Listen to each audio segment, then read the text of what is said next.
Salam sejahtera semua. Hari ini kita akan belajar bab 4 dalam matematik tambahan tingkatan 5, tajuk vektor. So, mari kita lihat konsep dia. Dalam konsep kuantiti, kita ada dua unit, iaitu vektor dengan skala. Dua kuantiti ya, vektor dan skala. Di mana vektor ini kita melibatkan magnitud dengan arah, skala pula hanya melibatkan magnitud sahaja.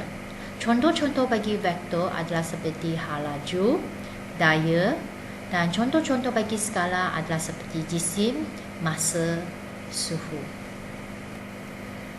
Nah, bagaimana kita nak tulis tata tanda vektor ni? Vektor biasa lukis dalam tembereng garis yang berarah, iaitu dia satu garis lurus dan ditunjukkan dengan anak panah untuk menunjukkan arahnya. Kalau contoh di sini arahnya dari A ke B, jadi kita namakan dia sebagai vektor AB dan dituliskan dalam bentuk seperti macam ni, ataupun gunakan huruf A yang kecil, huruf kecil, dan di bawahnya ada satu tanda tilde. Dan 3 cm ni merupakan magnitudenya ataupun panjang vektor tersebut. Nah, perhatikan di sini AB ni merupakan panjang unit ya. AB ni adalah sama dengan BA sebab panjang magnitudenya sama. Tetapi vektor AB tidak sama dengan vektor BA. Okey, kalau kita nak tuliskan vektor AB ni, sebab arahnya tak sama A ke B. So bagaimana kita nak tulis?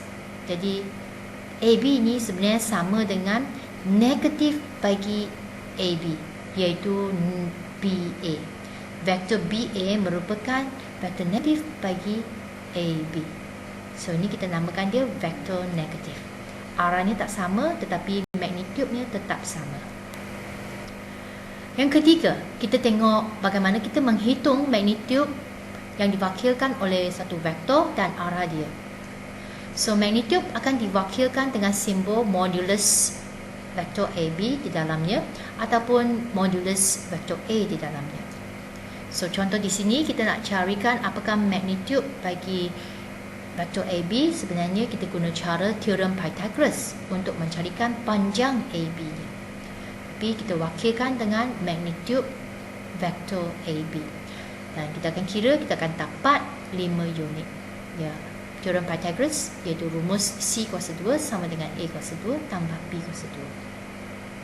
Ya, so ini panjang hipotenus dia. So guna cara teorem Pythagoras untuk menghitungkan magnitud bagi sesuatu vektor. Arah di sini adalah arah ke timur laut. Ya, arah menunjuk dari A ke B adalah arah timur laut. Dua vektor dikatakan adalah vektor sama sekiranya mereka mempunyai magnitud dan arah yang sama. Contoh di sini PQ dengan XY, mereka mempunyai satu arah yang sama menuju ke timur laut dan mempunyai magnitud yang sama iaitu 5 cm. So katakan PQ, vektor PQ dengan vektor XY adalah vektor sama. Seterusnya, kalau sesuatu vektor didarabkan dengan skala positif, ini menunjukkan arah mereka adalah sama. Sekiranya satu vektor didarabkan dengan satu skala yang negatif, maka ini menunjukkan arah mereka adalah berlawanan.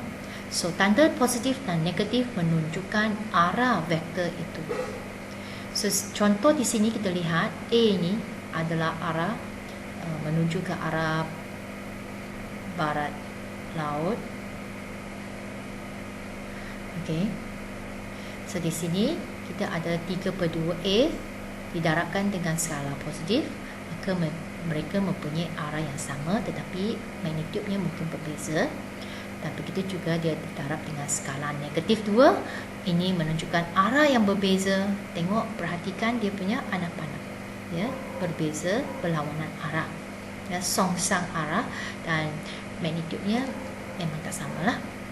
Nah, contoh 2, A dia menunjukkan ke barat daya. Okey, dan 2A arah yang sama sebab didarabkan dengan positif.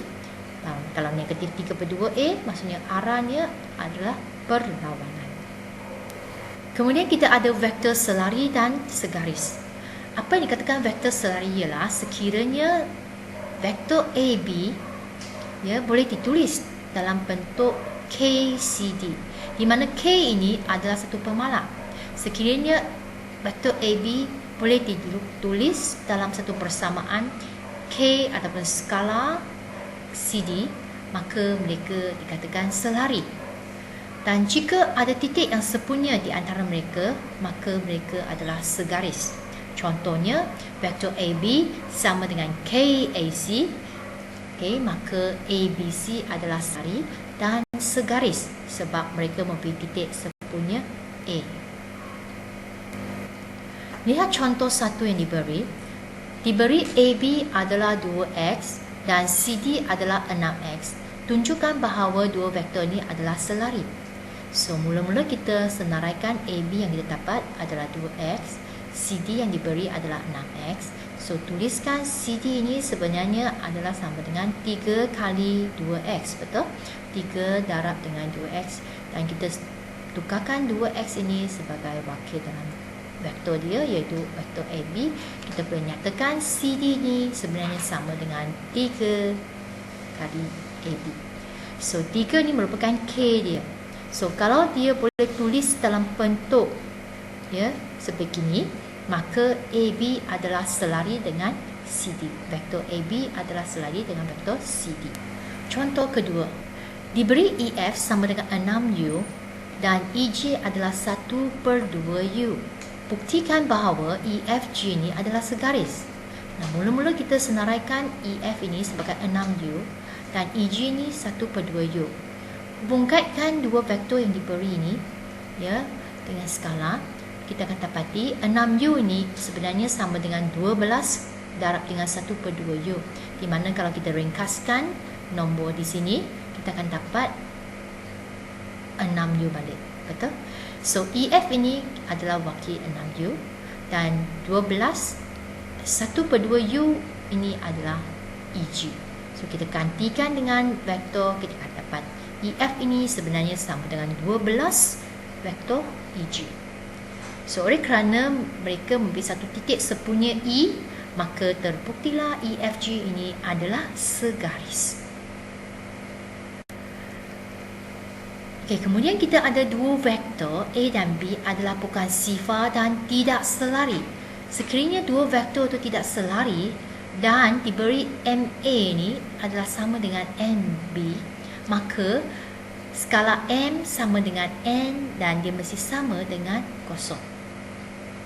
Di sini contoh cikgu ambil daripada buku teks. Vektor A dan vektor B adalah bukan sifar dan tidak selari. So, diberi bahawa skala bagi A ini adalah 3H tolak 6 dan skala bagi vektor B adalah K tambah 3. Untuk selesaikan masalah ni, kita nak carikan nilai H dan K. Kita boleh gunakan penyata di atas, iaitu M sama dengan N sama dengan kosong. So, kita ambil 3H tolak 6 sama dengan kosong. Kita dapati H kita adalah 2 dan kita ambil K tambah 3 ni sama dengan kosong. Kita dapat K sama dengan negatif 3. Itu caranya untuk menyelesaikan soalan bagi vektor yang tidak selari dan bukan sifar. Sekian dulu untuk kali ini. Sehingga kita jumpa lagi dalam pelajaran kedua. Selamat mencuba.